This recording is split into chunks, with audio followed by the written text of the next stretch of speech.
So first of all, I would like to thank the representative from the University of Udine, Dr. Petra Malisan, and their team for actually organizing and starting this initiative of the Resilience Catalyst Talks, and all the other UNESCO chairs holders that are joining this first meeting in this series. I will quickly pass the word to Dr. Petra Malisans to introduce the initiatives, and then we will go through our first webinar. Thank you very much, Petra. Thank you, Dina. First of all, good morning, good afternoon, or good evening to all of you. I am Petra Malisan from the UNESCO Chair on Intersectoral Safety for Disaster Risk Reduction and Resilience at the University of Udine in Italy. And today I have the honor of addressing you on behalf of the chairholder, Professor Stefano Grimatz, who unfortunately cannot be here now due to unforeseen institutional commitments. He hopes he will be able to connect later, and in any case, he asked me to extend his warmest greetings to everyone attending this inaugural session. So it's a great pleasure to welcome you to the first talk of the Resilience Catalyst series, but please allow me to share some context about this initiative. It was conceived within the Resilience program that was launched in 2022 by the UNESCO Chair at the University of Udine in collaboration with the Central European Initiative. The main goal of the Resilience program is to enhance the resilience to disaster for a sustainable development. In this specific context, the Resilience Catalyst initiatives brings together the UNESCO chairs who focus on disaster risk reduction and resilience. These chairs came from all around the world, from countries such as Japan, Hungary, Poland, Denmark, Germany, Slovenia, Greece, Italy, Sierra Leone, and obviously the United Kingdom. I hope I didn't forget anyone. The aim of the Resilience Catalyst initiative is to explore the insights from these UNESCO chairs, especially on the interplay between the three main UNESCO pillars, which are education, science, and culture, as well as their role in transforming governance to build the resilience to disaster. So, the idea for the talk series originated from the Resilience Catalyst Global Webinar, which was held on June 19 this year, while during this event, 14 UNESCO chairs came together and shared insights, tools, and strategies for addressing systemic risk and fostering resilience. The chairs emphasize their vital and important role as intermediaries that connect academia, policymakers with communities, and bridge links between these three community aspects. The webinar also underscored the importance of interdisciplinary intersectoral collaboration for building resilience. So, the talk series builds upon that momentum. Each session, managed by each chair, will spotlight the unique contribution of individual UNESCO chairs, providing a space for learning, sharing ideas, and innovative solutions. And we hope to promote global strategies for disaster resilience through these dialogues. So, today, we are very honored that Professor Dina Dayala and their esteemed colleagues accepted to be the first meeting to start this series of meetings, and with a very vital topic, the multi-hazard risk and the resilience of educational infrastructures. So it's not trivial mentioning that this is a vital issue, as schools and learning spaces are the key to community development and the growth. I know that also Professor Dayala has kindly planned some time at the end of the session for sharing talks and engage with discussion. So we hope that this talk will be lively and a collaborative event thanks to your active participation. Before I hand over the floor, I would like to remind you that this talk is the first of this series, and the next talk will take place in January, and you can find all the schedules and details in the Resilience website. And now, thank you, Dina, for giving me the floor, and I pass the floor to you. Many, many thanks. Thank you very much, Petra, for these very kind introductions. So without further ado, today we will illustrate the activities of the UNESCO chairs on disaster risk reduction and resilience engineering at University College London, and from the Philippines at Xavier University, Cagayan de Oro, with whom we have been collaborating for a very long time. We will focus on the multi-hazard risk and resilience of the educational infrastructures, but we will also illustrate other aspects of our activities. So before I proceed to my talk, I would like to introduce the rest of the content. As I said, I will introduce the chairs and our objectives, and then we will see some of the outcome that we had from the chairs, which is now in its fourth years of activities, with Dr. Rafael Fernandez and Dr. Zeshang Li, looking at the minimizing the education interruptions with a specific application to the Dominican Republic, but also looking at how we leverage artificial intelligence and other advanced statistical methods in order to minimize such disruptions and interruptions from natural hazards. Dr. Asana Paramal-Valteri will then introduce the collaboration for education resilience that we had with the Philippines, and Professor Dexter Lowe will close this conversation by looking at how we engage in solution-driven experience with the local stakeholders.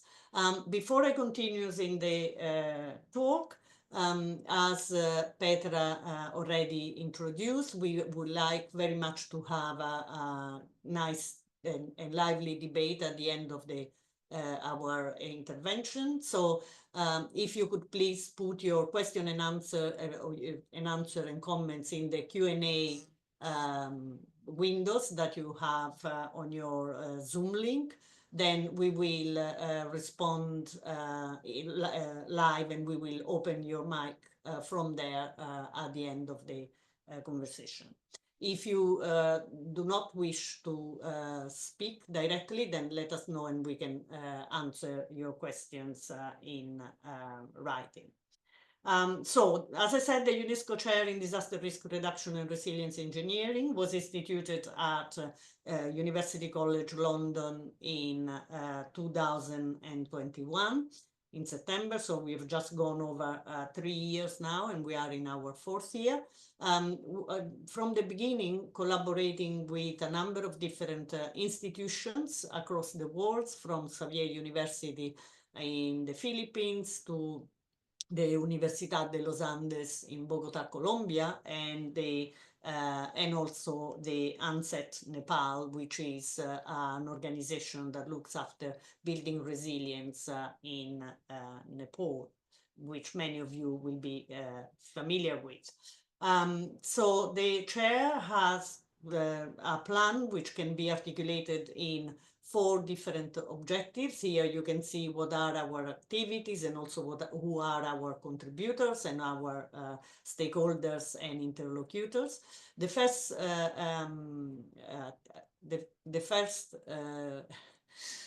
objective is to develop a multi-hazard holistic resilience engineering framework, and we will see this through some of the projects that we have developed since. The second is to define an efficient and low-cost school infrastructure, data inventory and exposure characterization tools. And we have been working on this for quite some times with the GPSS and the World Bank activity, with GPSS program within the World Bank activity. And again, we will mention this briefly today. But a very important element of our activities to create a culture of resilience engineering through open sources, resources and training. And in order to do that, we have actually run a series of webinars, of which I will talk more following in my slides, so that this can then determine a sustainable network of a permanent hub of community of practice, which is also very much in line with the objectives and the visions of this series of resilience catalyst talk. So ultimately, we want to promote climate and hazard resilient schools and their critical infrastructures. And when we talk about critical infrastructures, we intend all the other infrastructures that works around the schools and make the schools operational. So ultimately, really, it's the resilience of the communities that use those schools. Very briefly, we had gone through this exercise at the beginning of the launch of the Resilience Catalyst initiatives. And so I just summarize here what are how our objective meets the objectives of the UNESCO. So looking at the intersectoral aspects of the different UNESCO objectives. So we work quite a lot on education, as I already said, on the natural science. I mean, engineering is included under natural science. So we should extend, and in particularly the DRR unit works under that umbrella. We also works a lot of culture, because really we are looking at determining a cultural shift from the separation between social and, let's say, technical resilience into as strongly integrated and reciprocal understanding. And this can only be aligned and can only be delivered through communication and information, and also through a different use of the tools that we have for communicating and informs in the 21st century. So the graph on the right, it shows the level of, let's say, correspondence to the objectives of the UNESCO objectives in the 2036 plan. But also we are keen to, and I will not go through all of them, but you can clearly see which one we meet most, and we will see through the rest of the presentation. But we are also very keen on determining the correlations between the UNESCO objectives and mission and visions and the sustainable goals, because it is very important to understand that there is no sustainable development without disaster risk reduction, and vice versa. And indeed, education is at the forefront of the sustainable development goals. So if I start with these, which meets our objective 3 of creating a culture of resilience engineering with online sources. So the goal 4 states ensure inclusive and equitable quality education and promote lifelong learning opportunities for all. So in that respect, the activity of the chairs particularly looks at 3 different targets. Targets 4.8, build and upgrade inclusive and safe schools. This is also held very closely at interest by GADRES, and we looks at build and upgrade education facility that are child, disability and gender sensitive and provide safe, non-violent, inclusive and effective learning environment for all. So you can understand now maybe a little bit better why we are so keen in focusing on school resilience as the major object of our theme. But also target 4.4 looks at how we increase the number of people with relevant skills for financial success. And this then leads to other of the SDG, like SDG 8 and 10. And it is through creating a culture of resilience engineering that we will achieve that in our sphere of knowledge, as well as producing education for sustainable development and global citizenship through the connections and through the permanent hub and community of practice. Now, just to give you an idea, these are some of the events that we put on since we started in April 2022. So we now, and you can see on the map on the right, how spread is the provenance of our speakers. We really want to showcase and highlight good practice all over the world and at all latitudes, if possible. In this sense, we welcome the current audience also to contact us and to propose activities that are relevant and that can be showcased to the rest of our audience. This is the participant distributions, which again, you can see is quite wide and encompassing a large part of the globe, although not every single countries, but we have now more than around 110 countries participating with more than 3,000 registrants in our audience and members of the hub. So I think after 2.5 years of activity, we are actually going in the direction of creating that hub community. Well, I would just like to speak very briefly about one of the activities that we recently held. Well, it's now that was in February 2024. So we successfully ran a global symposium on advancement and forwarding confined masonry construction practice. Confined masonry is a construction method which is inherently, if properly built, inherently seismic resilient, and that it's also economically much more viable and more sustainable in terms of the environmental impact than reinforced concrete or steel or structural steel approaches.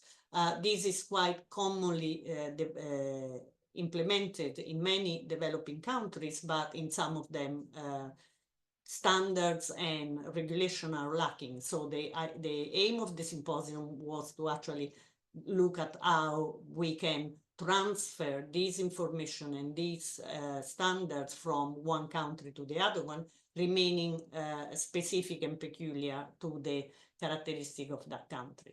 And as you can see here, we had collaborators and speakers from more than 15 different countries, with an attendance which was around 300 people over the 2 days of the symposium.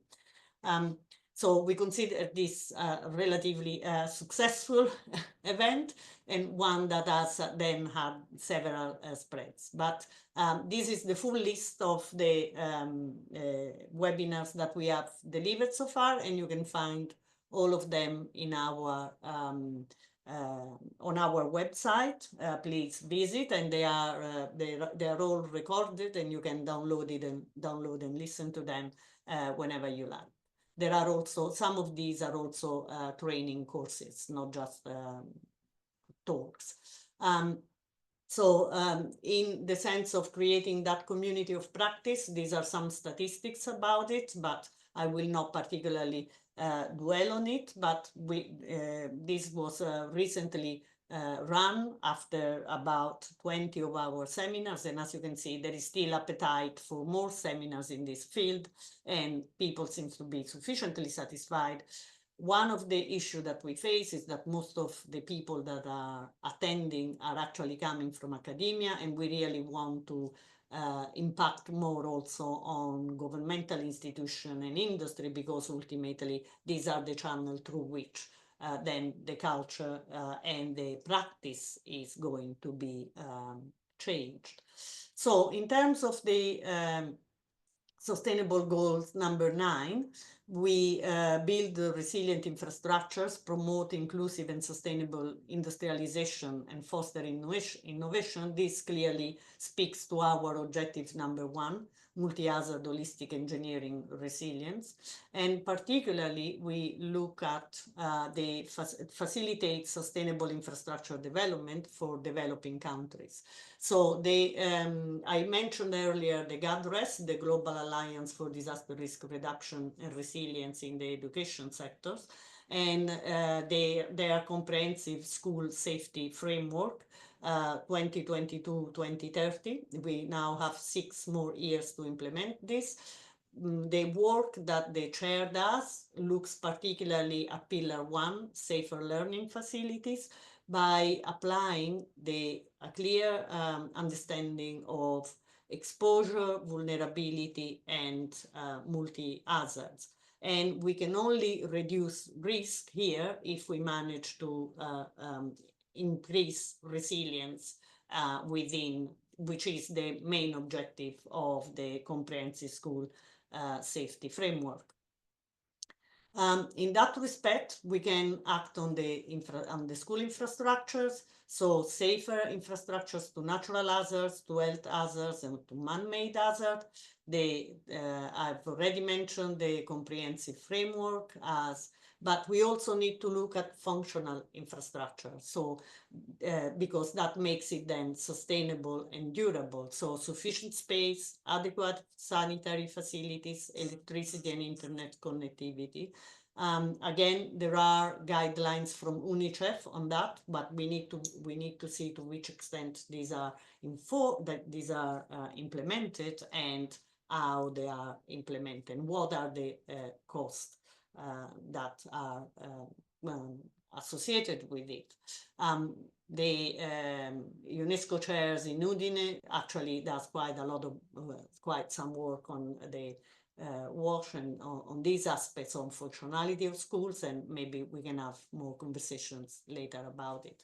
So in terms of the this will then lend us to durable infrastructures, providing life cycles, maintenance, and modern buildings that give the correct spaces within which learning and can be delivered and developed. Unfortunately, too often what we see are these pictures and not what we are seeing in the previous slides. So there is definitely a need to work on this. It's one of the major global problem, and recurrently, every time there is a natural disaster, a natural event, we then hear that schools have been affected.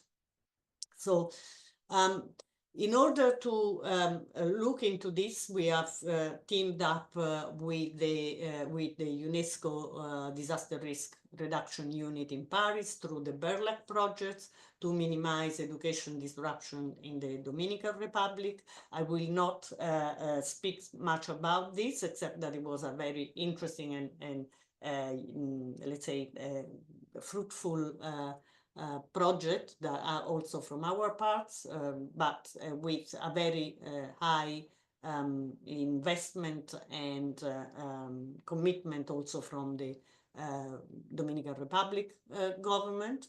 But all of this will speak later Rafael and also Zheishang. So I'm not going to illustrate this much more. I will move to the next sustainable development goals that we consider as relevant to the work that we do. So make cities and human settlement inclusive, safe, resilient, and sustainable.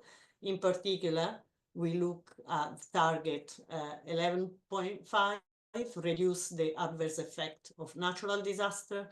Target 11.9, implement policies for inclusion, resource efficiency, and disaster risk reductions, and support least developed country in sustainable and resilient building. In this respect, I'm just going to talk very briefly about another activities that we had about improving disaster risk reduction and resilience of urban heritage. And I'm keen to talk about this because I know that many of the, or a consistent number of the other UNESCO chairs in the disaster risk reduction resilience catalyst team are actually have for main focus the cultural and architectural heritage.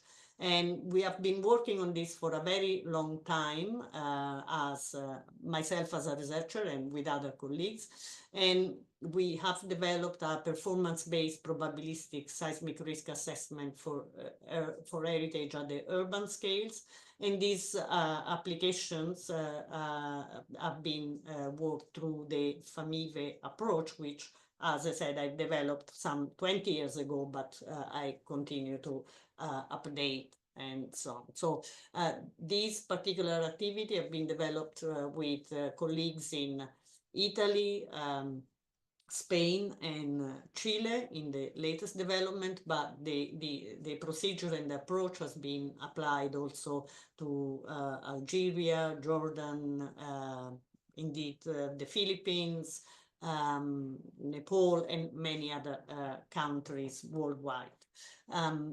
So I would be very interested in talking to the other chairs and to the audience also about this.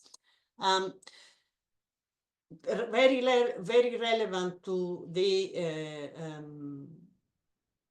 goals, to the goals number 11, sustainable infrastructure and sustainable community, is the work that we have developed with the colleague at Cagayan de Oro, of which and other colleagues from the National University of Singapore and the University of Glasgow, which Dr. Asana Paramal-Vatteri and Professor Dexter Lowe will speak about in a moment. So before I hand over, I will very quickly go through goal 13, which is take urgent action to combat climate change and its impacts. So these are the targets that we can look at that are of specific relevance to the work that we are doing. And again, I am aware that many of the other chairs are also involved in this, do work that is relevant to the sustainable goals. So before I conclude here, I would just like to highlight that in relation also to the GADRES framework, we are looking at the school infrastructures in terms of functionality and sustainability, and we have developed a specific project in Nepal, of which we hope to report by the end of the chair. So really, as a concluding slides, I've tried to map my understanding, at least, of following the meeting that we had in June, of what the different chairs are keen on, or are their objectives, and where as UNESCO Chair in Disaster Risk Reduction at UCL, and we can collaborate with, and which of the SDG we can extend and meet beyond the ones that we are already looking at. So I very much look forward to further discussion on these subjects. And with this, I thank you very much for the listening. This is not an updated pictures of the UNESCO Chair membership, which has grown since, but nonetheless, please contact us through our emails or and visit us at our website. This is a list of possible reading that can be useful to everybody. Thank you very much for listening, and I will pass the screen and mic to Dr. Rafael Fernandez, who will introduce himself and speak about minimization of educational disruption in the Dominican Republic. Thank you very much. Thank you very much, Dina. I'm going to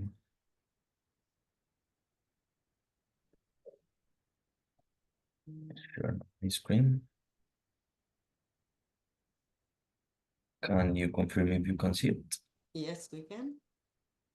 And can I just remind everybody to put your Q&A, to put your comments and question in the Q&A facility. Thank you. Thank you very much, Dina. My name is Rafael Fernandez. I am working with Professor Dina at the UCL as a research fellow. And now I'm going to talk about this project that we did last year with the UNESCO Chair and with the support of UNESCO, the RR unit that is titled Minimize Education Interruption Following Natural Hazards in the Dominican Republic. But before going into details of this project, I want just to mention a bit why we consider school infrastructure critical and why it's so important to understand and to analyze it. And the first reason is the type of occupants that we have in this type of buildings. We are talking about children, and therefore we cannot expect the same behavior in an emergency situation. So therefore, it's a duty of the governments and in general of the community to provide safe environments and safe buildings for the students for to learn and for educational purposes. And this is connected also with the second point that I have in this slide, that education is a basis for development of countries. And as Dean already mentioned in the previous slides, school infrastructure has been shown to be highly vulnerable as against natural hazards. So here, for instance, you can see some pictures of the Dominican Republic in 2003 of some specific buildings that collapsed in an earthquake in the country, in the Dominican Republic. As Dina also mentioned, the comprehensive safety school framework established different pillars, and one of these is the first one, that is safer learning facilities. And what we need to ensure is not only that the schools are safe, but also that they are green, that they follow codes and standards, that there's some control in the quality of construction, that are constantly assessed and are intervened in terms of renovations and retrofittings, and also to ensure that the WASH, that refers to water, sanitation, and hygiene facilities, are adequate to the size and the population of the school. So considering this and the different needs of school buildings, the first question that arises is how to prioritize intervention. So it's certain that in a country such as the Dominican Republic, in which there are more than 6,000 public school facilities across the entire country, do we need to intervene them all at the same time? How much that cost? When resources are not enough to do that, then how we prioritize? Should I go to the most critical schools first? How to identify this criticality? And that's what we are going to talk in this presentation and in the following presentations of my other colleagues. Just to mention that about the school infrastructure, one of the or two of the different tools that are available for this purpose and to try to solve this question is first the roadmap for safer and resilient schools. This is a roadmap that goes from the diagnosis to the planning. So we start by identifying the school infrastructure baseline, and then there are different steps, such as the identification of the policy, of the infrastructure policy, of the construction and financial environment, the risk and resilience assessment, and all these to then identify and create an intervention and an investment plan with a very specific implementation strategy. And this is supported by the GLOSI, that's the Global Library for School Infrastructure, that is a live repository of tools to assess this type of infrastructure, in which there is currently an earthquake taxonomy classification system. There's a catalog of building types, different collections of vulnerability and fragility functions, and different vulnerability reduction solutions. These two tools have been developed by the Global Program for Safer Schools of the World Bank and are currently in development for the next generation of the tools. So based on that and the different tools, we are going to present the project that I mentioned in the Dominican Republic. We had three main objectives in this one. The first one is to develop a methodology to understand educational interruption after the event of a natural hazard. In here, we focused on earthquakes and floods, but the methodology is generic enough to be implemented to other type of natural hazards. And the idea of this methodology is then to analyze different retrofitting alternatives and use the results in a benefit cost assessment to then support decision making. So the idea is to identify how much time the education is interrupted after a specific event, and then what happens if I, for instance, retrofitted the infrastructure and reduce with this the interruption. So to understand this in a specific case study, we implemented this in the province of San Pedro de Macorís in the Dominican Republic. This was done with the support of the government, in particular with the Ministry of Education and the Ministry of the Presidency, and we had a lot of support of UNESCO, that is the Office of Seismic Vulnerability Assessment of Infrastructure and Buildings. So just to understand how big is this province. So in terms of school infrastructure, we're talking about 400 school facilities with more than 100,000 students. And we have characterized also the road network and identified the primary, the secondary roads, and specifically the bridges, which have been identified as a critical component for school transportation and connection between communities and schools. This province has been modeled as this graph or this topology that you can see in this figure, in which each municipality is modeled as a specific node containing all the different schools and buildings inside. And the only two provinces that are divided into nodes are Los Llanos and Ramon Santana. Because of their geographical extent and the distribution of schools, it was needed to have this differentiation. And also the city of San Pedro de Macorís was subdivided into 5 nodes, considering most of the population in the province was concentrated in this urban area. To identify and characterize the school infrastructure here, we used some satellite images of the provinces, of the provincial and urban schools. And we also use pictures, actual pictures of the schools that were gathered in a project in 2019, developed by the World Bank. Now, to identify the bridge characteristics, the vulnerability, the condition, with the support of the UNESCO local institution, we gather some pictures, some aerial pictures taken with drones, and also some satellite images of the different bridges that were connecting each one of these nodes in the graph, to understand where are these most critical bridges and what will happen if one of these fails in the event of an earthquake, for instance. So the methodology, I'm going to explain it very in a generic way. Then in the next presentation, Dr. Saishang Li will explain it in detail and will show all the technical details. But just for context, this methodology starts with the identification of the natural hazards in the region, and in particular with the intensity measure. So for instance, if we are talking about earthquakes, then we identify the peak ground acceleration or the spectral acceleration.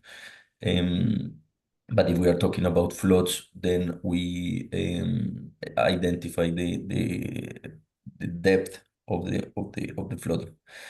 On the other hand, we have the infrastructure condition. So it's the characterization of school, bridges, and roads via the fragility functions and the shelter use. And these are the inputs to a variation network that you can see in the slide. These variation networks use the fragility of each building in a school and the functional state to identify then the functional state of the building, and using the functional state of each building, the functional state of the school. On the other side, we have this community or the province or the municipality socioeconomic status. So for this, we start with the income profile, with the education profile, and with the housing profile to understand how vulnerable is the community itself in the event of a natural hazard event. And with this information, then we identify how or what is the probability of using the school as a shelter. So with the functional state of the school and the needs of the community to use it as a shelter, then we can identify the operational capacity of the school. Then with these operational capacities, through some Monte Carlo simulations, we identify different scenarios of specific conditions of the infrastructure. So there are simulated operational states. So instead of saying this school or this node has this probability of being in this state, we have a set or a collection of scenarios in which each element is in a specific state.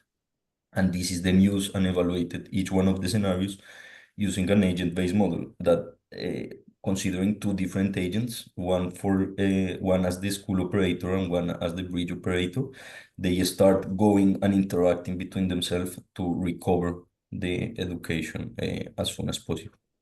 So with this, we can then evaluate the system resilience and the disruption.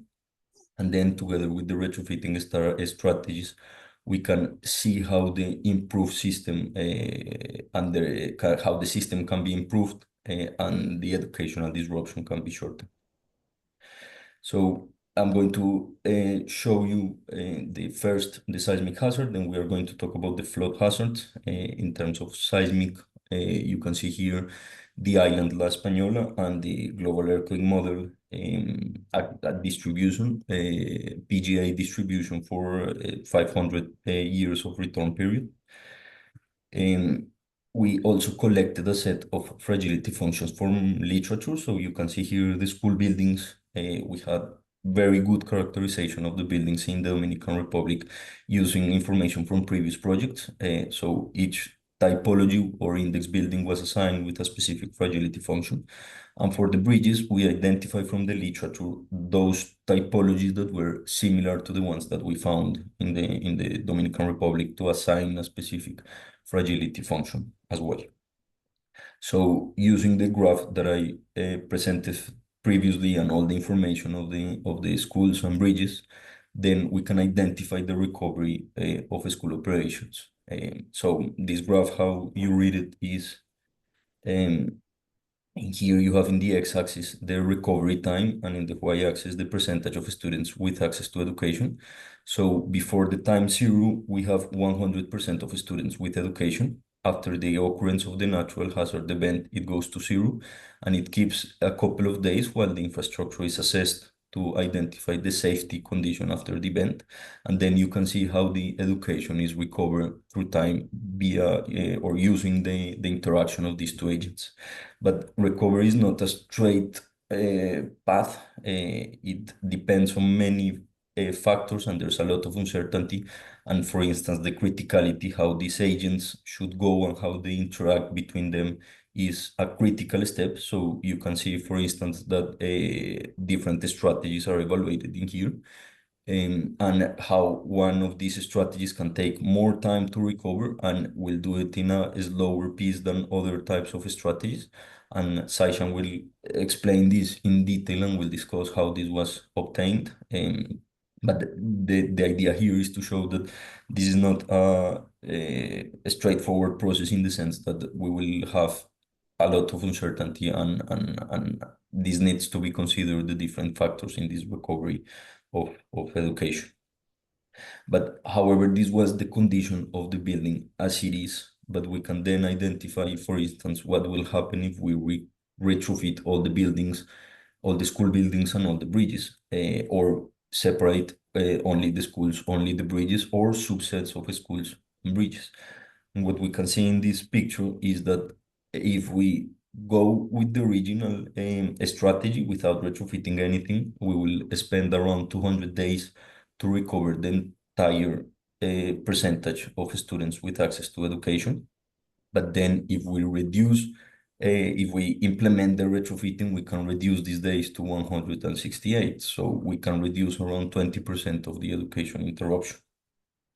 And other ways of understanding this is comparing with the cost, because then we can identify if this is feasible or not, if it's cost efficient or not. So, for instance, if we identify that in this specific province, retrofitting all the schools and the bridges cost around 14 million US dollar, then we can divide this by the number of students and the number of days, and we can identify a very succinct risk metric, that is the cost per reduced day per student, which in this case is around 7 US dollars, which is equivalent, for instance, to a meal of a student in a specific day in normal education.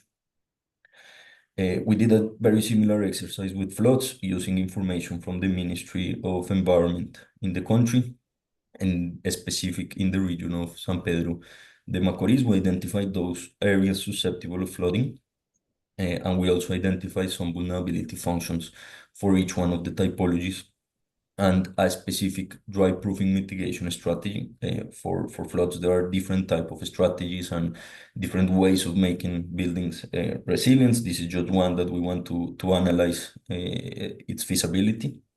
So you can see here that the original set of vulnerability functions start registering damages around 10 centimeters of flood height. With the retrofitting, this is increased to 50 centimeters by the installation of shields in the openings and a specific external coating to keep water outside of the building. And in this case, and using the same topology and the same methodology that I explained before, we can see that the interruption time after a specific event in the susceptible flooding areas is reduced in here around 45% of time. And we can do the same simple metric to understand risk. And we can see here that the cost per reduced day per student is 26 US dollars, which is comparable then to the results that we obtain for earthquakes. And this type of information will be very useful in the decision-making process. So just to conclude this presentation, a few points that are important to emphasize. The first is that the quality of the input information will determine the quality of the results. If the information used running this type of analysis is very uncertain or with low reliability, then the results will have the same consideration. If the information is better, then better models can be implemented. But in any case, it's very important to have in mind that modeling is, at the end, a simplification of reality. It's a way of represent reality that we use to take to make decisions. So at the end, it's very important to have that in mind, and better information will imply better models, but in any case, it's a simplified representation. And all of this is to understand that this is a process, and the risk assessment is a process that includes uncertainty in each step and is not an exact science. But the main objective of these models are to inform decision making and to use these to then improve the lives of students and improve the education in this case. And the objective of this analysis was to identify how to reduce the education interruption. Thank you very much. Now I will give the floor to Saishan Lee, to Dr. Saishan Lee, and he will explain this model much more in detail, and he will discuss about these different recovery strategies. So, Saishan, over to you. Thank you, Rafael. Thank you, Rafael, and please, Saishan, introduce yourself.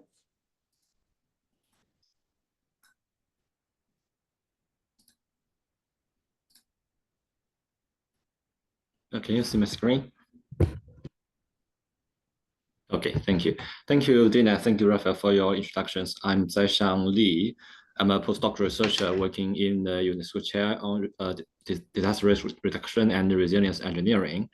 And I'm going to give a presentation on how we leverage AI and other advanced technologies to minimize education disruption following a natural hazard on behalf of our team. So as Rafael introduced, my presentation can serve as kind of complement to his. which I'm going to focus more on the technical aspects. So firstly, let's recap the framework. So in the Dominican Republic project, our final goal is to improve school resilience and shorten educational service disruption. But to achieve this goal, we have to know how we can model and simulate this disruption, as well as the complex recovery process. And before it, we also need to know how much the damage will be given a specific natural hazard, especially considering its probabilities. So to address these problems, we used 4 main techniques, namely Bayesian network, Monte Carlo simulations, agent-based modeling, and reinforcement learning. So firstly, let's move on to Bayesian network. So a Bayesian network is a probabilistic directed acyclic graph, by which you can calculate the conditional probabilities of, by considering the dependencies between the variables. So we will have to use this kind of technique to predict the probabilities of the operational states of schools and bridges, considering multiple factors that affect the schools and bridges. So this figure shows the simplified Bayesian network used in our project. Given the hazard intensity, because we have the fragility curves of each building in the school, so we can calculate the probabilities of the different damage states, namely slight, moderate, extensive, and collapse. And then we clustered the 4 damage states into 3 functional states for each building, which are intact, partially functional, and shut down. And then, because each school has multiple buildings, then we calculate the functional states of each school. In the meantime, we also considered the use of school as shelters, which we think depends on the community socioeconomic status. The socioeconomic status will then depend on some social aspects like the income, the education, and housing factors of the community. So if we can have the probabilities of each type of social aspect, then we can get the probabilities of the different level of the what we call social vulnerability. And based on these 2 types of parameters, we can calculate the operational capacity, the probabilities of each type of operational capacity of the school, namely the short-term use of shelter and the long-term use of shelter. These 2 tables represent the outcome from the Bayesian network, namely the probabilities of school functional state and the shelter use. So here we simulate 2 types of scenarios, moderate and extreme earthquakes. So by comparing these 2 scenarios, we can find that the distribution of intact, partial, and shut down, the functional states changed. We can find there are more schools in partial and shut down states in extreme scenarios. So similar things happen to the probability of shelter use. So in extreme scenario, there are fewer schools can be used as shelters. This table shows the probability of bridge functional state. So the question is, how do we deal with the probabilities? So here we use the Monte Carlo simulation to address this problem. The Monte Carlo simulation is a mathematical technique that predicts possible outcomes of an uncertain event. So you can look at this table, which represented the functional states of schools for 1,000 rounds of Bayesian network simulations. So each column represents each simulation of the Bayesian network. So in each simulation, the municipality always say that schools in each municipality has has a deterministic functional state, the intact or partial or shut down. So the Monte Carlo simulation can give us a series of combinations of the possibilities. And in each simulation, we can run our entire model to obtain the results in terms of different possible combinations of the functional states. So we can look at these two figures, which are which represent the recovery curves after the agent-based model, which I'm going to talk about later. So we can find, due to the possibilities output by the Monte Carlo simulation, the results here will be dispersed. But based on dispersion of the results, policymakers are able to find the best and the worst cases given a natural hazard, so that they can propose more informed solutions to minimize the disruptions to the schools. So next, I'm going to talk about the agent-based model, which we use to simulate the recovery process in the project. So agent-based model are a kind of computational model in which the individuals or agents are interacting with each other and with the exogenous environment. And in our project, we viewed the school recovery operator and the bridge recovery operator as the agents, and we viewed the school bridge network as the environment. So the two operators are interacting with each other as well as with the environment. These two flowcharts represent the agent actions in terms of school operator agent and the bridge operator agent. So let's look at the left side first. For a school operator agent, firstly, it will check if there are non-functional schools. If there are, they will find a target school by criticality. So what is criticality? I will talk about it later. And then they will check if there are some non-functional bridge or roads on the way to the target schools. Because if there are some non-functional bridge on the way, this bridge will block the movement of the school operator agent. So they have to wait until associated non-functional bridge or roads are recovered by the bridge operator agent. So this will cause the interactions between the two kinds of agents. And then the agent will go to recover the target school and repeat the loop and finally complete every recovery of every school. So it's similar to the bridge operator agent's actions. So here we use the parameter of criticality to determine the recovery sequence for both school operator agents and bridge operator agents. But what is criticality? Here we propose the two criticalities for both schools or let's say municipalities and bridges. So the first criticality for schools and municipalities is to rank the municipalities by student numbers. That's to say, the school operator agent will always choose the municipality with the largest number of students, and then the second largest number of students. I mean, they will start from M2, then M10, then M4.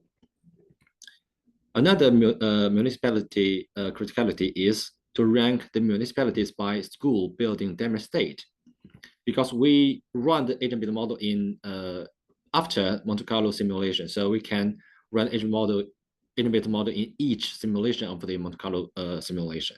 So the agent can start from the school with the severest functional state, namely the shutdown, and then go to the schools with partial function, and then go to the school with intact functional state.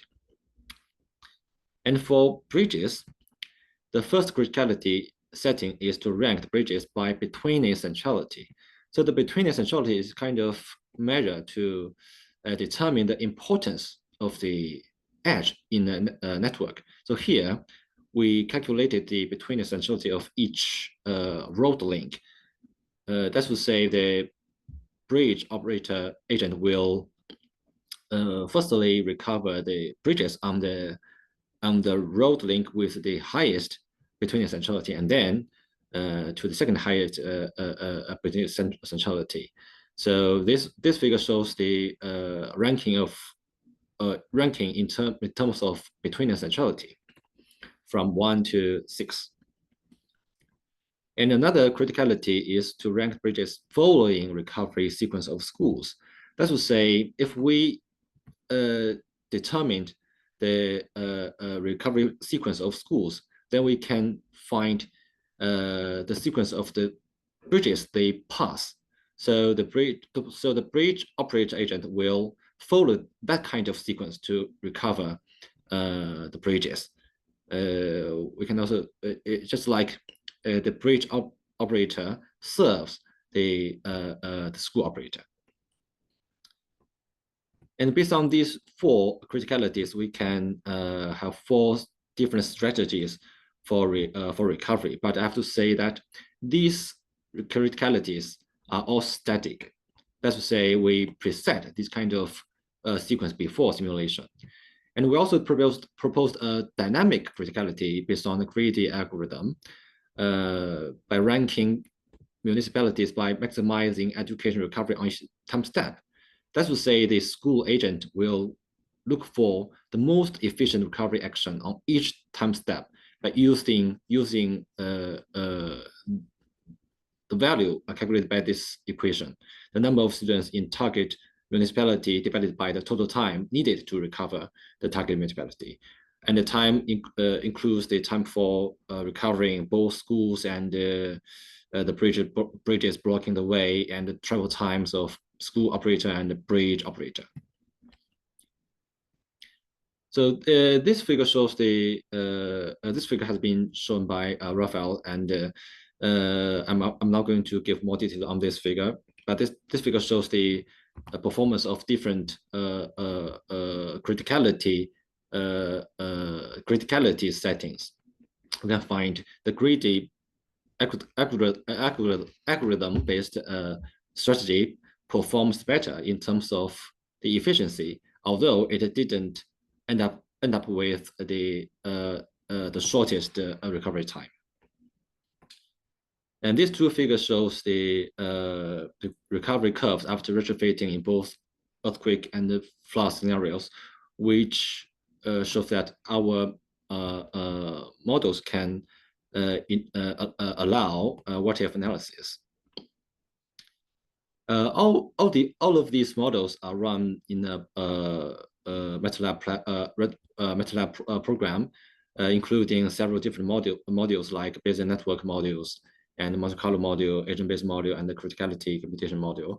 And for this program, the inputs are school fragilities, bridge fragilities, and the social profile, and a very important input for Bayesian network, the conditional probability table, and some other inputs like the weights of the municipalities. And outputs will be the probabilities of functional states of schools and bridges and shelter use, and the recovery curves of recovery curve by time step. So these approaches, so in these approaches, we preset recovery sequence in advance, or we use a greedy algorithm. But the greedy algorithm has a limitation that it may probably fall into a locally optimal solution rather than a globally optimal solution. So what we are considering is that if we can find a more intelligent way for the recovery. Here we leverage the AI technique, especially the reinforcement learning technique, to address this kind of issue.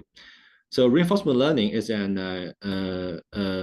interdisciplinary area of machine learning and optimal control concerned with how an intelligent agent should take actions in a dynamic environment in order to maximize a reward signal. And so we use this kind of technique to let recovery agents to look for an optimal recovery strategy. So in our project, the reward of the school agent is set by the recovered number of students given the time needed. So it's a little bit similar to the greedy criticality. But the difference is in this reinforcement learning algorithm, the reward of the agent will be accumulated. So let's look at this flowchart. For school operator agent, if this agent recover one municipality, then the reward of this agent will be increased. And for bridge operator agent, if this agent recovers a bridge, then of course the reward of this agent will be increased.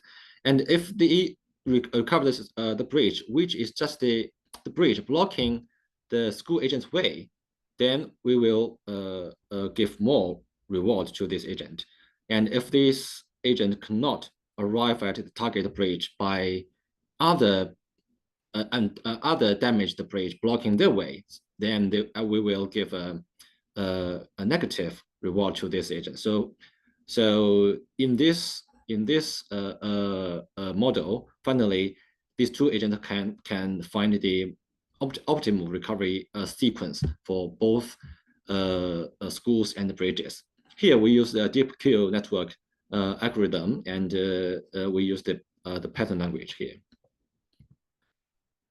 For case study, we still use the Dominican Republic as our case study, but we didn't simulate every possibility. As I said, using the Bayesian network, we only selected the most probable functional state of the schools and the bridges, considering the probabilities of each kind of states. So these two figures shows the performance of training using the reinforcement learning.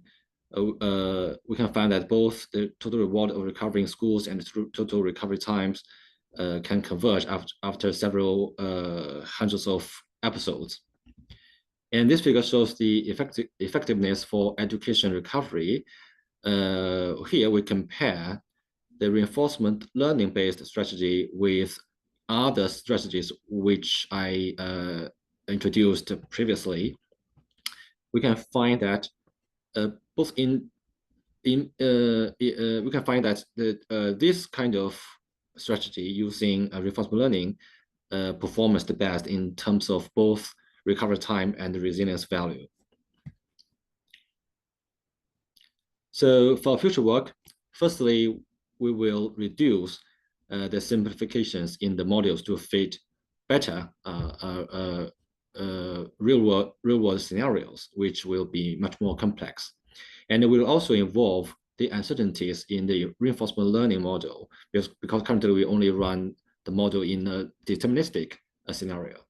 And thirdly, we will improve the performance in both computation and the solution finding of the model. And our final goal is to develop a decision-making toolkit for improving school resilience, which is open to public and user-friendly. Thank you for your attention. So I'm going to stop my sharing and give my floor to Dr. Sana Vetri for her presentation. Thank you.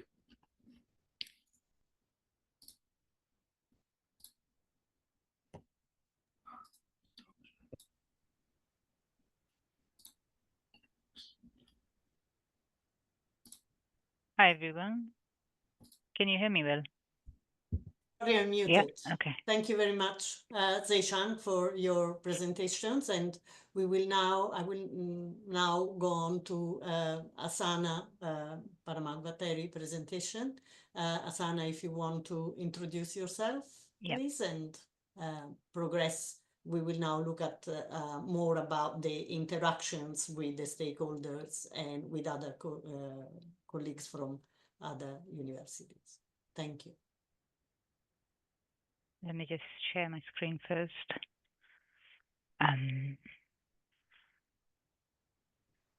I hope you can see my screen. We are Hi, seeing everyone. the presenter view. Yes, now we are seeing Is that okay? the Yeah. correct. Okay. Yes, thank you. Thank you, everyone, for your You might attention. need to speak a little bit louder. Okay. Thank you, Zhejiang. The presentation before this, it's already explained the concepts of system-level reliability analysis very well, and Raphael for your presentation on the basics. I'm also a research fellow with Raphael and Zhejiang with Dina in the UNESCO Chair in Disaster Risk Reduction and Resilience Engineering at UCL. In this presentation, we're going to look at how we have been working with colleagues in the Philippines and in an effort to bring education resilience in the country, specifically focusing in the area called Cagayan de Oro. And our collaborator, Professor Dexter Lowe, will be explaining his side of the story after this presentation. So before I begin, I'm sure you may have questions for Zhejiang or Raphael, so please feel free to ask them in the questions Q&A session. Just to give a brief idea of where the collaboration stands, even before the formation of the chair, UCL Epicenter, which is the research group we are all part of, was having extensive projects with universities in the Philippines for multi-hazard resilience of school infrastructure, especially with Xavier University and De La Salle University in the Philippines. So there was this project called PRISM-H, that's the Philippines resilience of schools to multi-hazards, which was looking at multiple hazards and the aspects of vulnerability of schools. Again, there is this project called SCOSO, the Safer Communities Through Safer Schools, as part of which a mobile application was also developed for surveying existing buildings and assessing the vulnerability levels. So the partnership with them has grown much further with the formation of the chair, and similar to the project that Raphael and Zhejiang was explaining regarding the minimization of the education disruption. The program is extended to Philippines, and in this presentation, we will look at the aspect of characterizing the school and transportation infrastructure, which forms the inputs to these models. And beyond that, more recently, we have been working with Xavier University, along with University of Glasgow and National University of Singapore, on a project on affordable and accessible decision support tools. This was funded by the IPUR, the Institute for Public Understanding of Risk, from the Lloyd's Register Foundation. So we will look at the two projects in a bit more detail and the kind of partnership that has been behind these projects. So just to give a background, Philippines, as we know, is a country that is exposed to several serious natural hazards. And in past projects also, we have looked at this aspect of multi-hazard in the context, because it's nearly impossible to look at one particular hazard and leave the rest in the case of Philippines.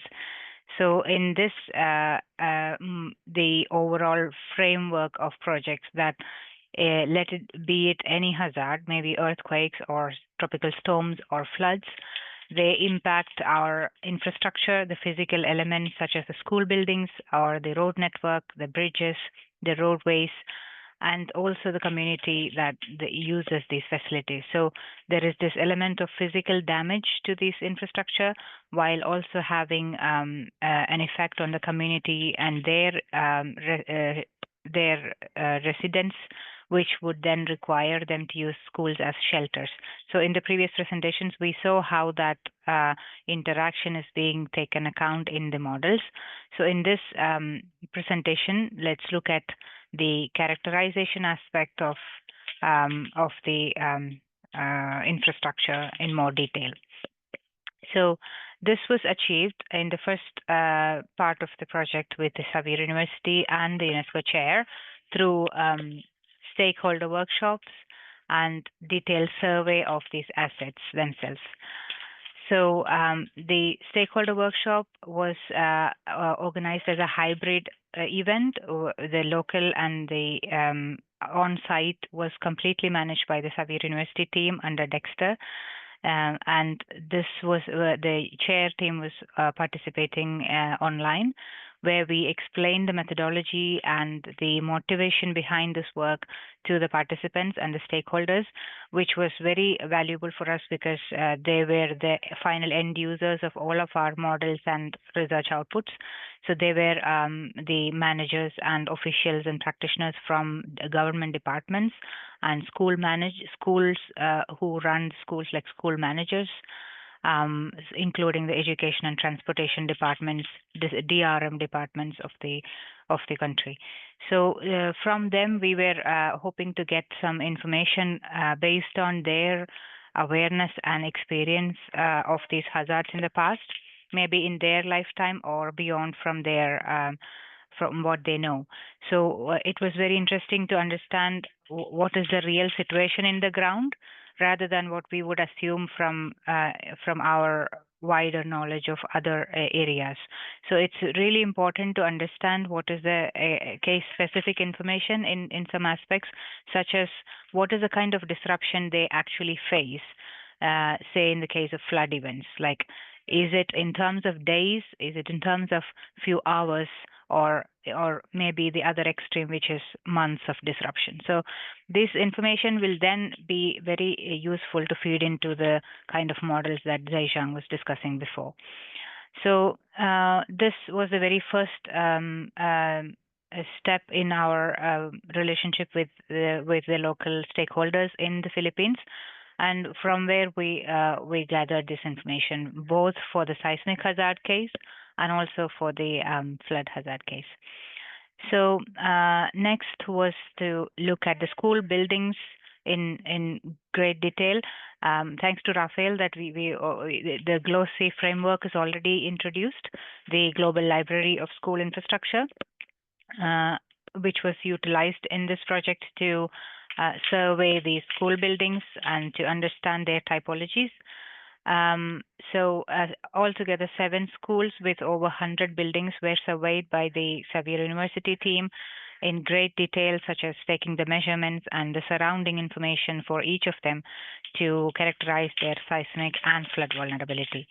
So the GLOSI approach, as we just got a brief, is based on 12 structural parameters which influence the seismic performance of the schools. And what we do is to assign a particular attribute to each of the parameters. Here you can see, if you just take the first 3 primary parameters, the main structural system, the height range, and the seismic design level, how these 113 buildings in the Philippines building stock can be characterized. So this gives us an immediate picture of what is the most dominant typologies, or which can be more vulnerable or less vulnerable. So this already gives us an idea of where we should focus our interventions. Sorry for the background disruption here. I hope it's not too distracting. So once we have characterized this typologies, we can then identify the fragility functions from the literature of GLOSI, where similar typologies are already analyzed and fragility functions have been made available. So this becomes a direct input to the system reliability analysis later on. On the other hand, for the flood vulnerability analysis, again, we use this approach called Parnassus. There are some references here if you need more reading on this. This is similar to GLOSI, but in here what we do is there are a set of parameters with attributes which are also mapped to some values. So the vulnerability values can then be computed to form a vulnerability index of each of the building. which then put together for each of the schools, for all the buildings in each of the school compounds, gives a vulnerability function for each of the schools. This can then be mapped to the cost associated with each of the buildings. If you have to intervene and make them replace in the case of the event, in the case the school is actually affected by the floods. So in the case of floods, it's mostly not the structural damage that may be an issue, unlike the case of earthquake. So in here, it's also the functionality loss, also the loss and damage to the contents of the building that becomes a part of the replacement cost. So this forms the school building survey and the characterization. And the next is the transportation infrastructure, which connects this network of schools in the locality that we're studying. There were 8 bridges, 2 flyovers, and 6 overpasses. This team of surveyors, they visited these assets and then had a visual survey to characterize their typology. This was not as rigorously done as the buildings. We used literature references to understand their fragility functions, as Raphael mentioned.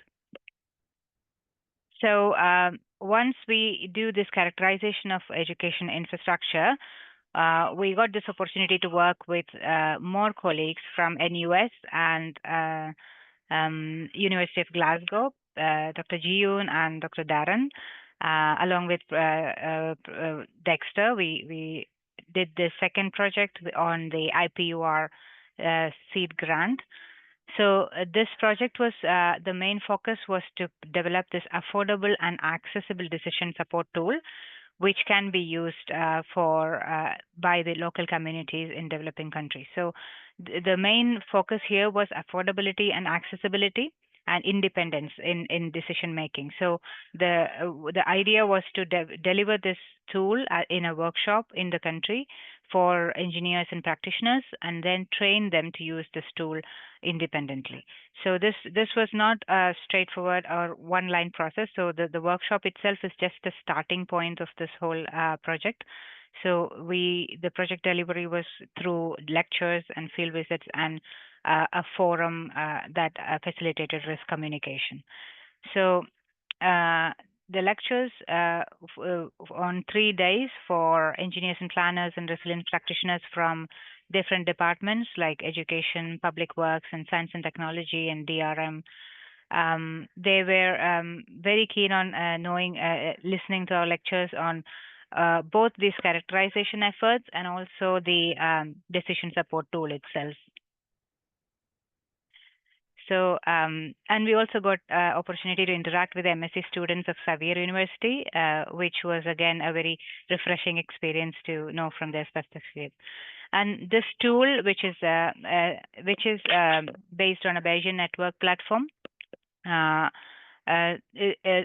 this is in a way replacement to the tool that Zaichang mentioned, or can be an alternative to the tool, which is capable of handling with more complex or more dimensional problems.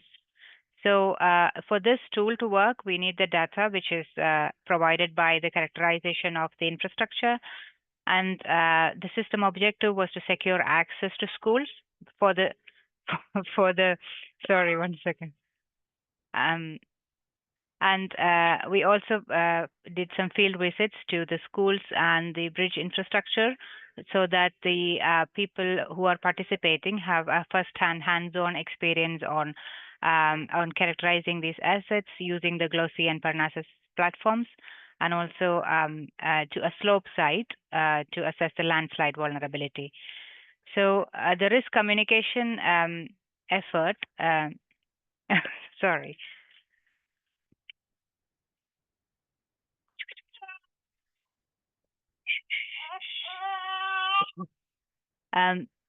Should I come back? Okay.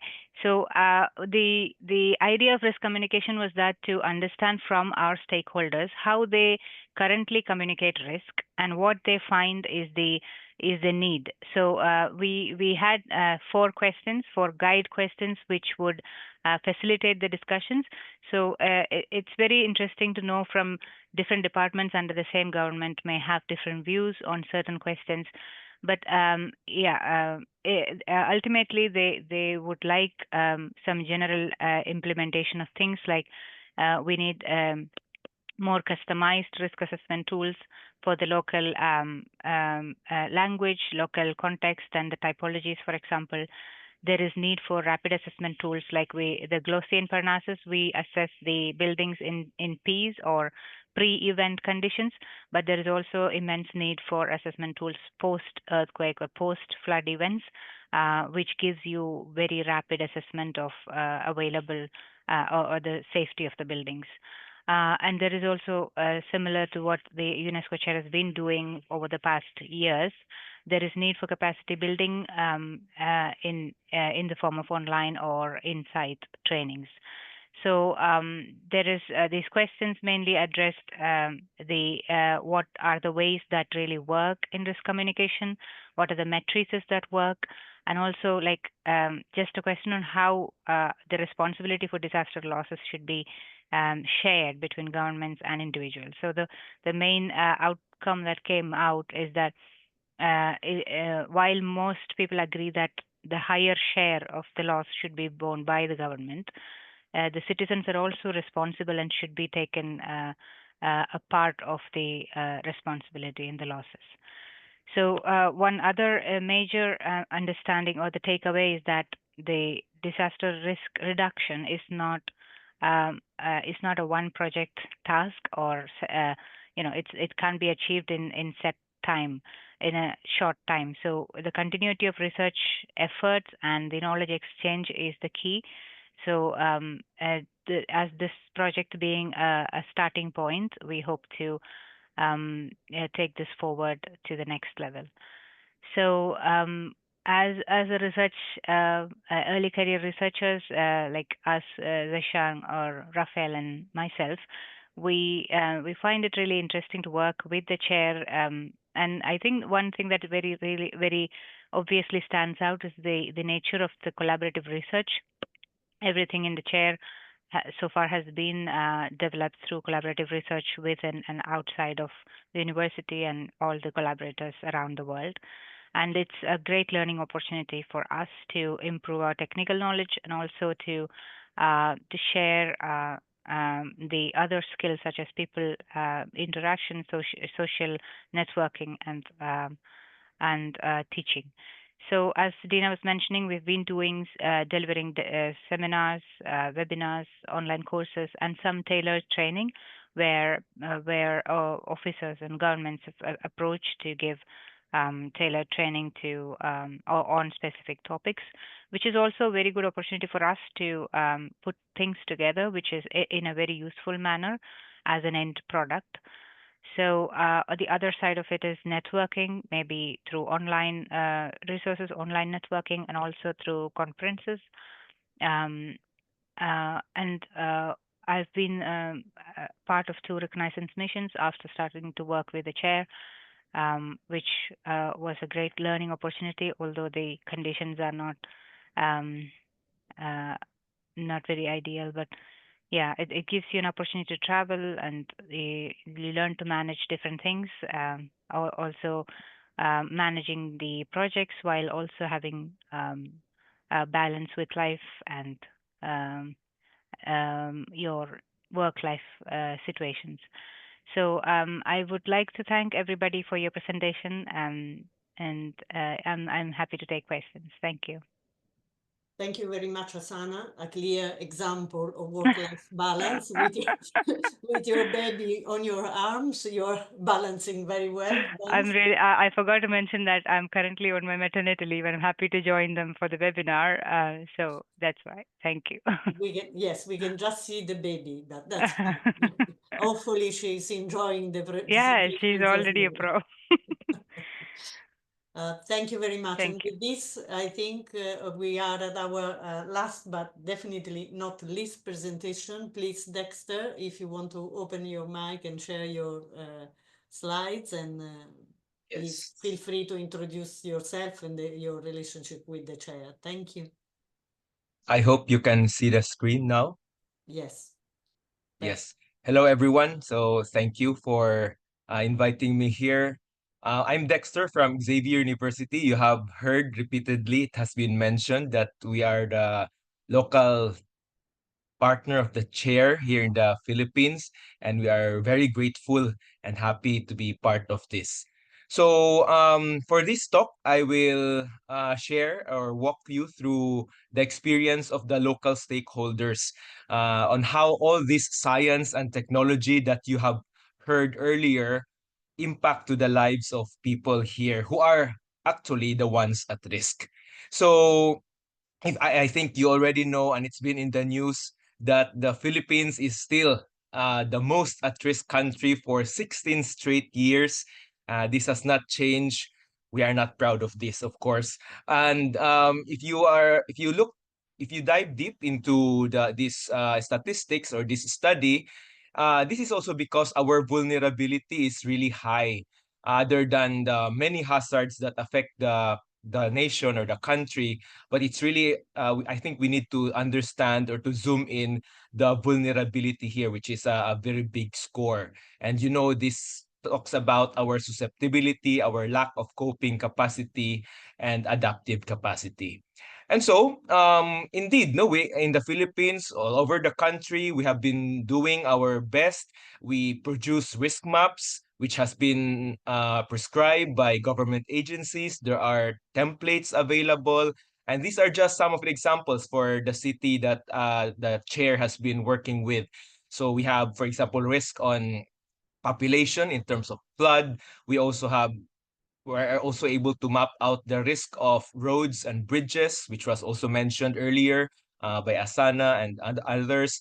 And of course, we can also assess the risk of critical facilities. But there is a missing link that we might want to improve. In many of these assessments in the country, most of the inputs, particularly on the vulnerability component, is descriptive, qualitative in nature. And these are very important. I think next week, the chair also has another webinar on physical and social vulnerability, which is very interesting and very useful.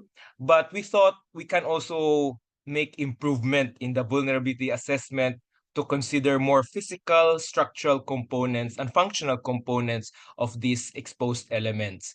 And for example, in our dream plan, we identify some vulnerabilities here in terms of earthquake. You see unavailability of assessment report on the structural integrity. So that is descriptive, but the method, the tool is lacking at this point. So it's more descriptive. And so that's why we were so glad, so excited, and as I said, grateful to the long years of partnership with Professor Dina, even before the chair.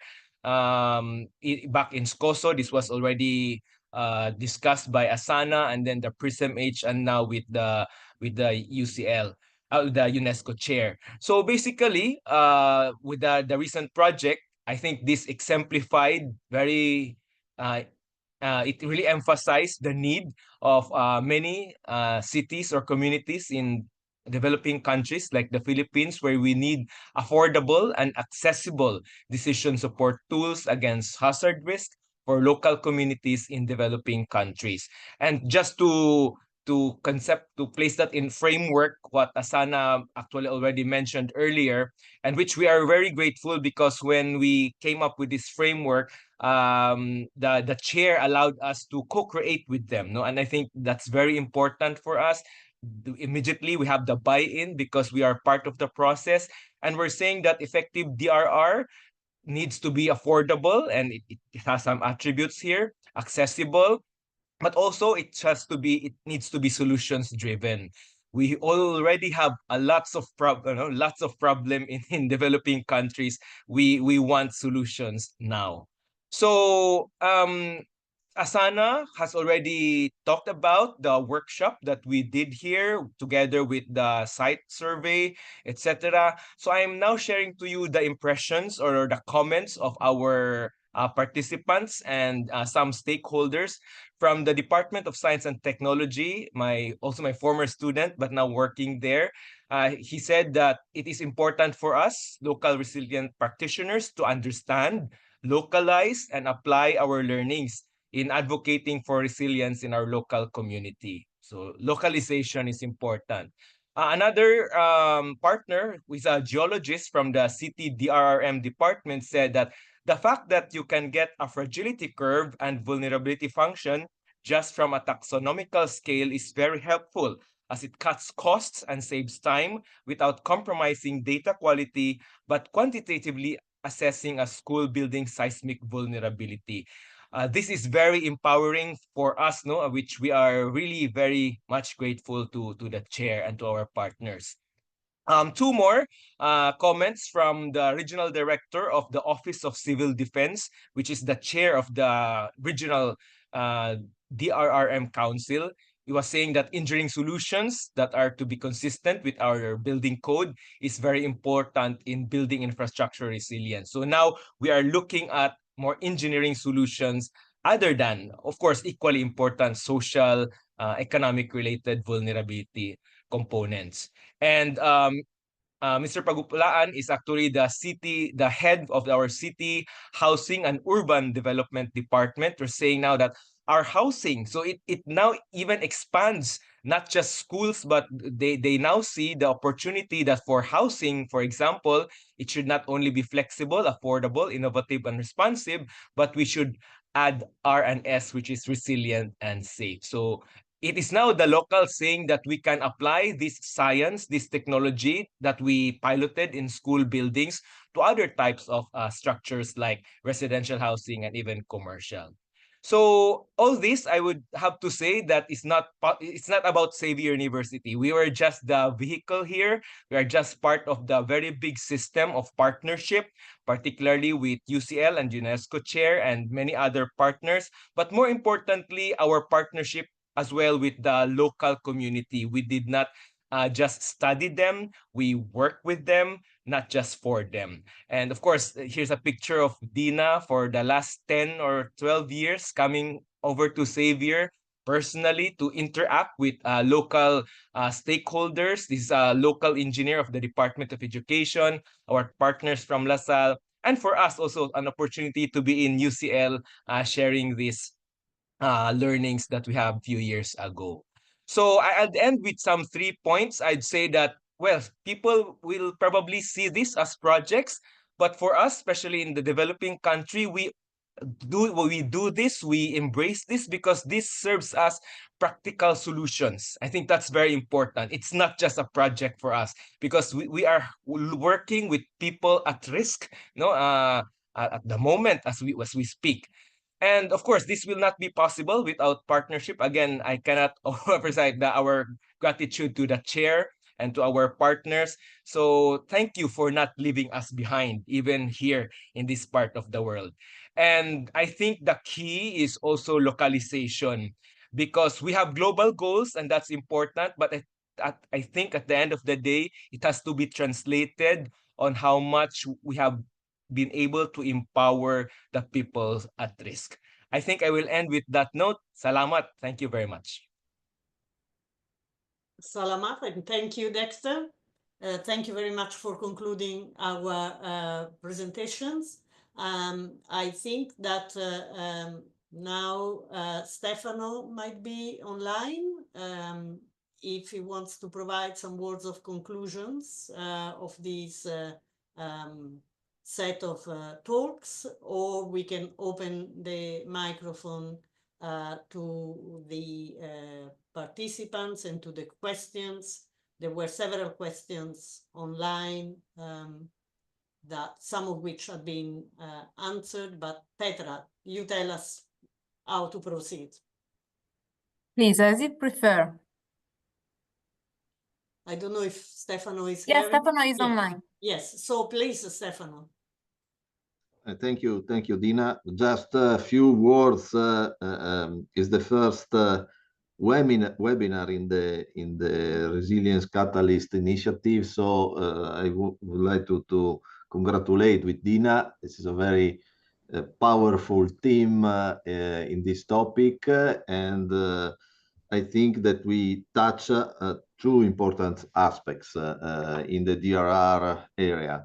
So the collaborative approach between different institutions, but also with different stakeholders, but also institutions in the countries where we are working on.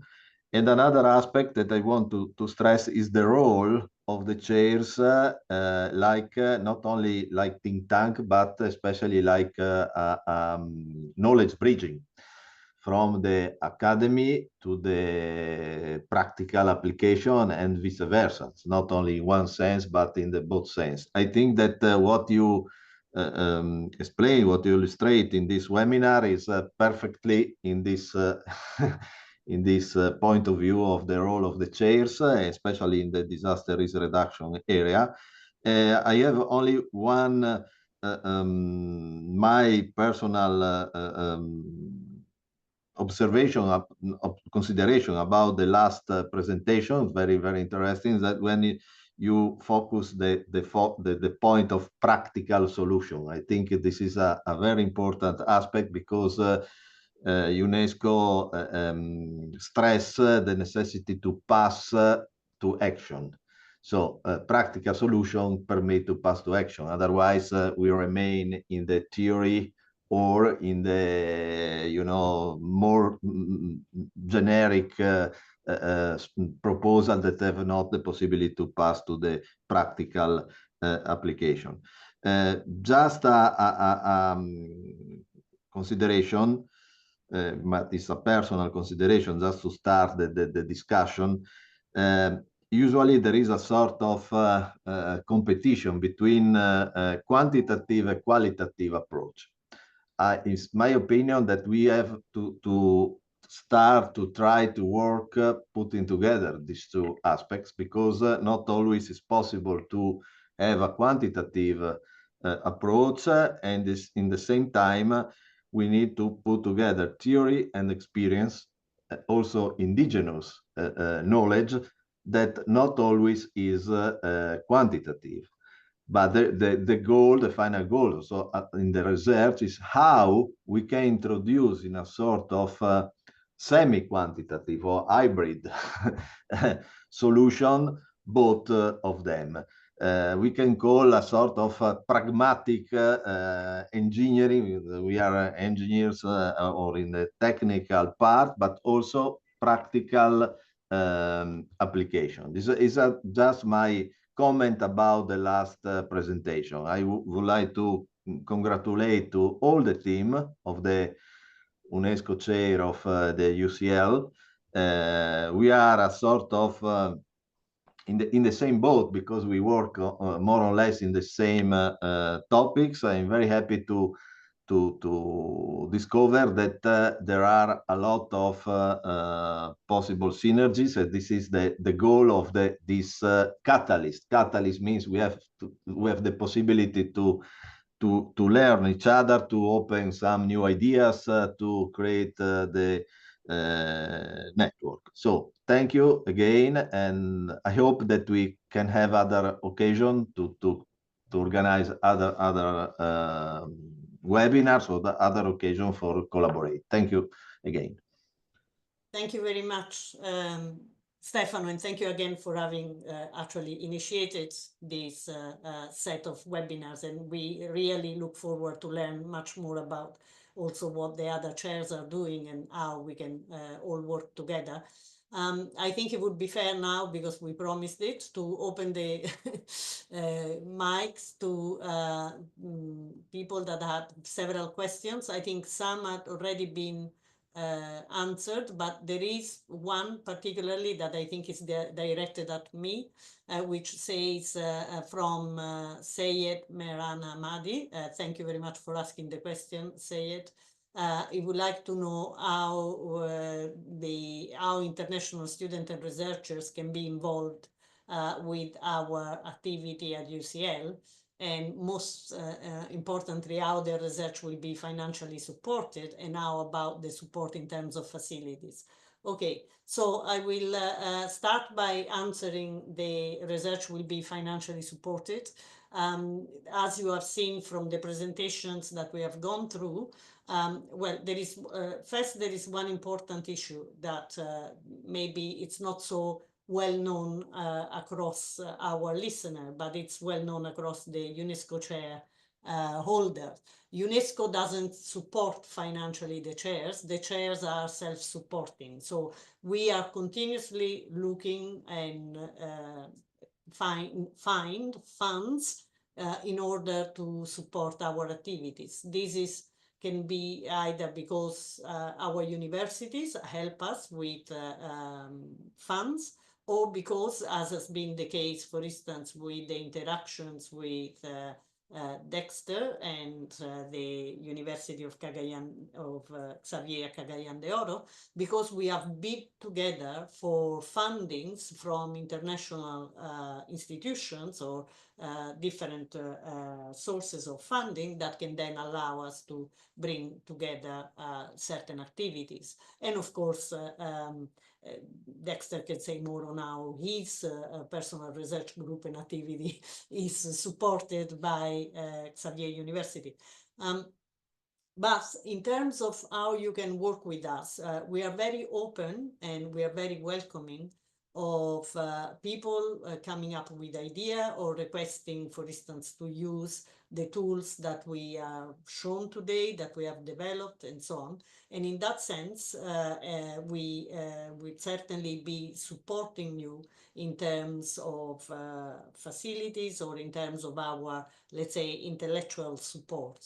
So any collaboration is welcome if you have idea of implementation of planning, and then on the basis of that we can also look at how we can find fundings that allow also for you to be directly supported at your end. I don't know if this answered that particular question. There are many schemes that you can look at online, and you basically people need to be also a bit entrepreneurial in that sense. There is another question by Shmuel Jerusalmi, and it's a question: what is the role of local communities in the process of recovery education systems in rural area after natural disasters? So I don't know, either Dexter or Raphael, who of you would like to answer this? Dexter, you want to go on? Please go on.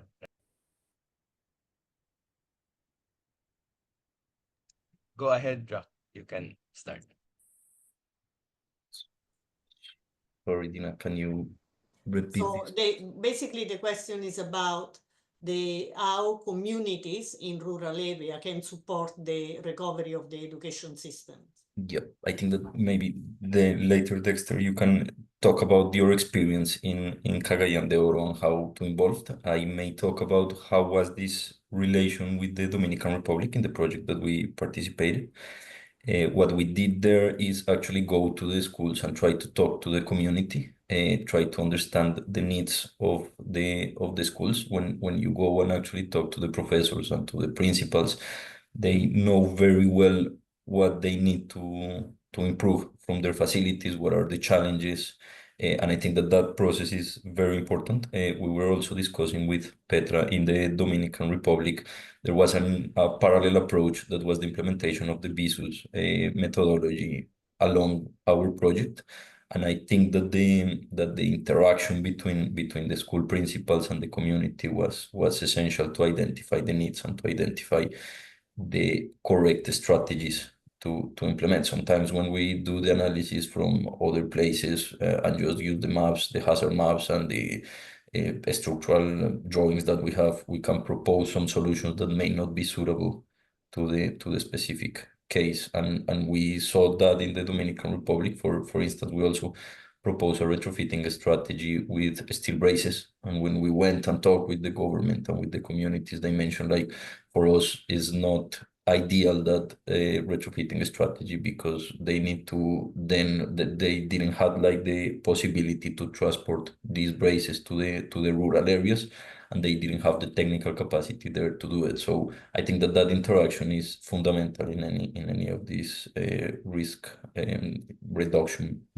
projects. And before Dexter, you answer, there is a similar question from Jordan.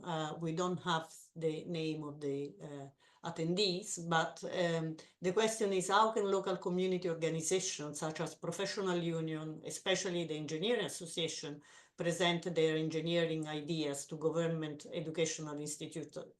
I think you had quite a little bit of experience in connecting these different stakeholders, so at least in the Philippine context.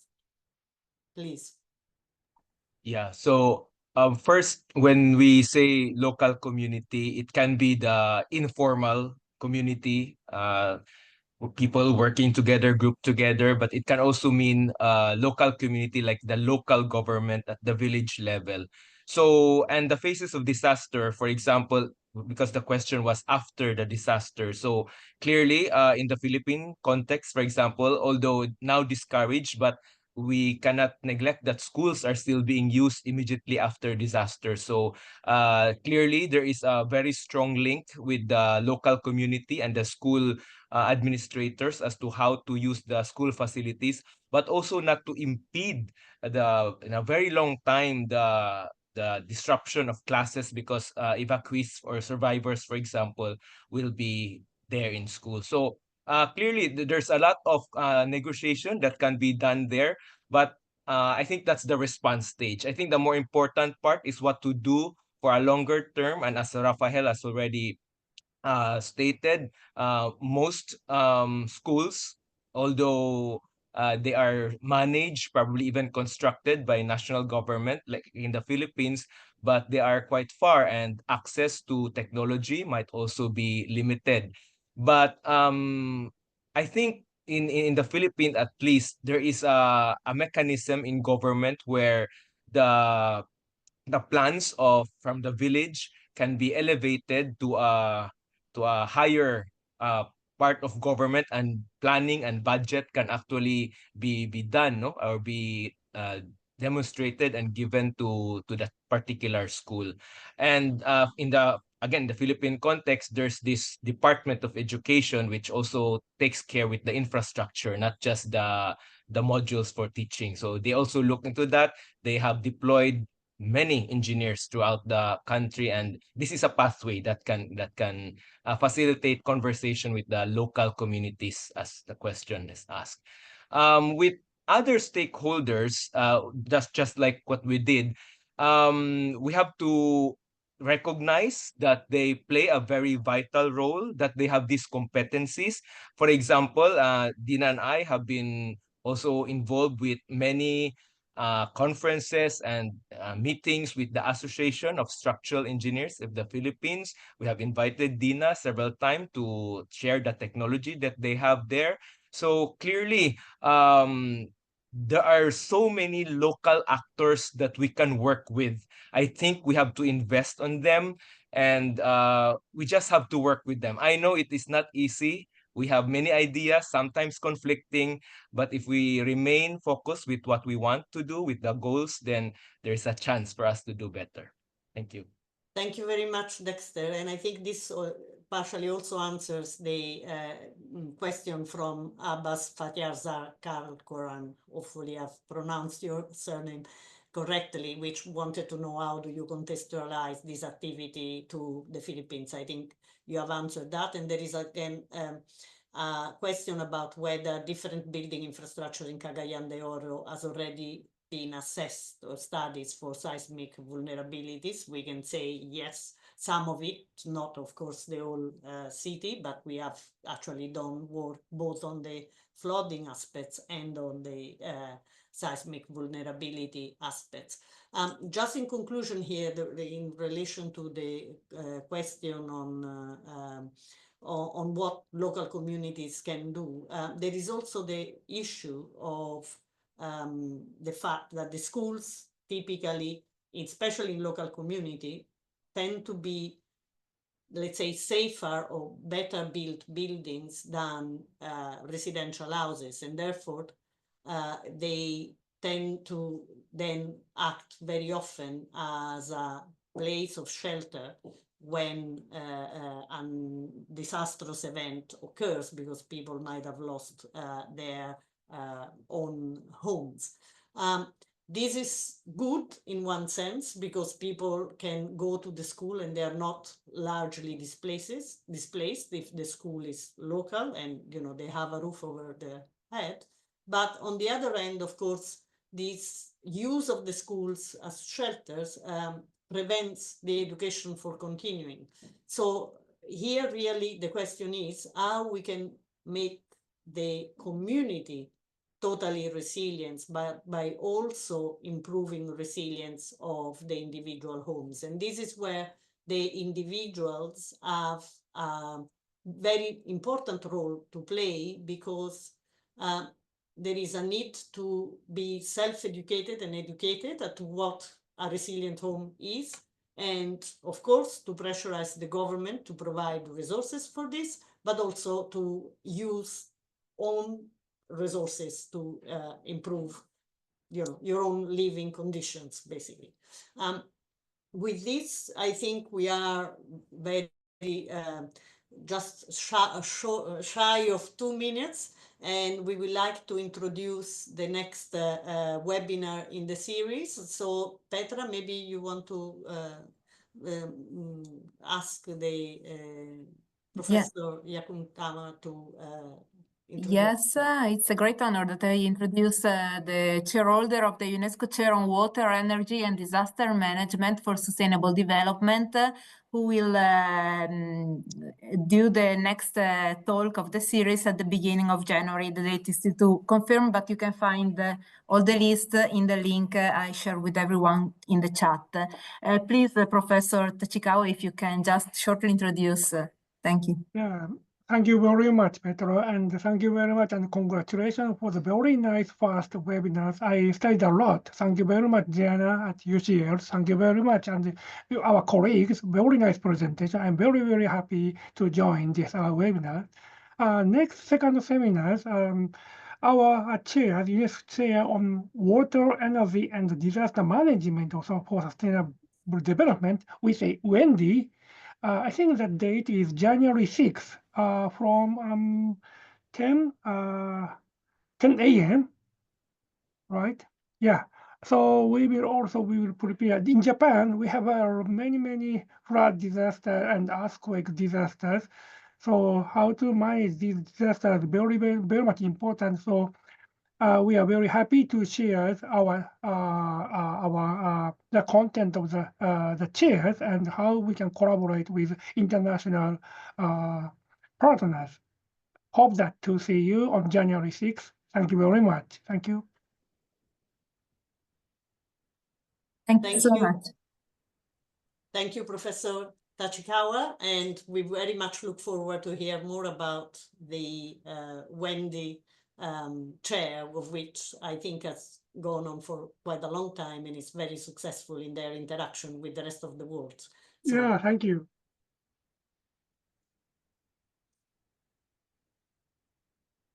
I don't know, Petra or Stefano, if you want to close the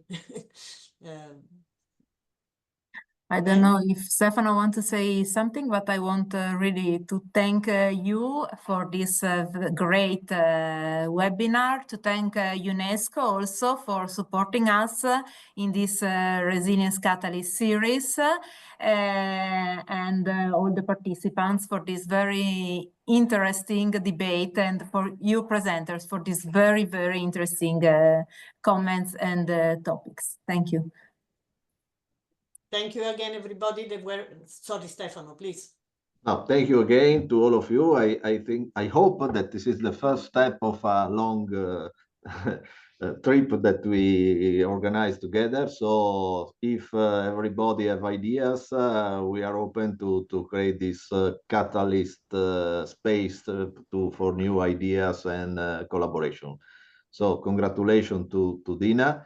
you are always you open the street, and so this is a very interesting approach to sometimes you have to break the ice, no, in order to open the street. I think with the next talk we continue, and we will see. It's always my professor say, if you have an idea and I am an idea, then we go back with 2 ideas for each of us. So I think this is the mission of these opportunities to share our projects, ideas, and knowledge, and so on. Thank you so much. Thank you very much, Stefano. And I would like to thank very much also the audience. There are still some questions, but unfortunately we are running out of time. So, but don't worry, we have looked at the question and we will answer you by email. And again, we can start a conversation right there. With this, thanks to all my collaboration and speakers. Thank you to Stefano and Petra for organizing this, and Lucille. And looking forward to the next installment. I will just do a little dig. Next week, we have another webinar of the UNESCO Chair series. So you are all invited, and you will find the details on our website. Thank you very much. Thank you. Bye. Bye-bye. Thank you. Bye. Bye-bye.